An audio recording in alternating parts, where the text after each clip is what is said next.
এই পৃথিবীতে কেউ জন্মায় রঙিন স্বপ্ন নিয়ে, কেউ আবার জন্মায় কেবল বাঁচার সংগ্রাম নিয়ে। তেমনি এক শিশু আরাফাত, যার হৃদয় কেবল অনুভবেই নয়, শরীরের বাইরেও দৃশ্যমান। জন্মের পর থেকে তার হৃৎপিণ্ড বুকের বাইরের দিকে বেরিয়ে রয়েছে, প্রতিটি মুহূর্তে তার জীবন মৃত্যুর দ্বন্দ্ব। আরাফাতের বাবা আব্দুল হক পেশায় পিকআপ চালক। মাটি ও ঘরে বাঁধানো জীবন, নিজস্ব কোনো জমি নেই, অন্যের জায়গায় একটি মাটির ঘরে জীবনযাপন করছেন।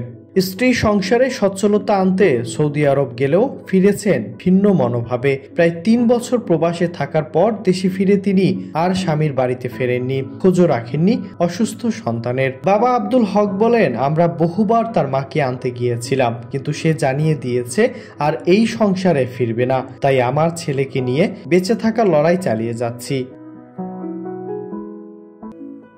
এখন আরাফাত বেড়ে উঠেছে তার ফুফুর কোলে, মনোয়ারা বেগম, যিনি নিজ সন্তানের মতো ভালোবাসা দিয়ে আরাফাতকে আগলে রেখেছেন। জানালেন, তার হৃৎপিণ্ড বুকের বাইরে, স্কুলে দিতে পারছি না।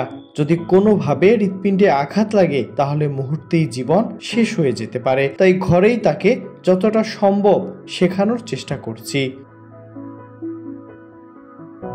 ছোটবেলায় আরাফাতকে ঢাকার বিভিন্ন সরকারি হাসপাতালে চিকিৎসার জন্য নেওয়া হয়েছিল, কিন্তু সেখানে উন্নত চিকিৎসা না হওয়ায় পরিস্থিতি কোনো উন্নতি হয়নি, বরং সময়ের সঙ্গে সঙ্গে তার শারীরিক অবস্থার অবনতি ঘটেছে। মাঝে মধ্যে হৃৎপিণ্ডে অসহ্য ব্যথা অনুভব করে সে, তখন শুধু আর্তনাদ করে কাঁদে।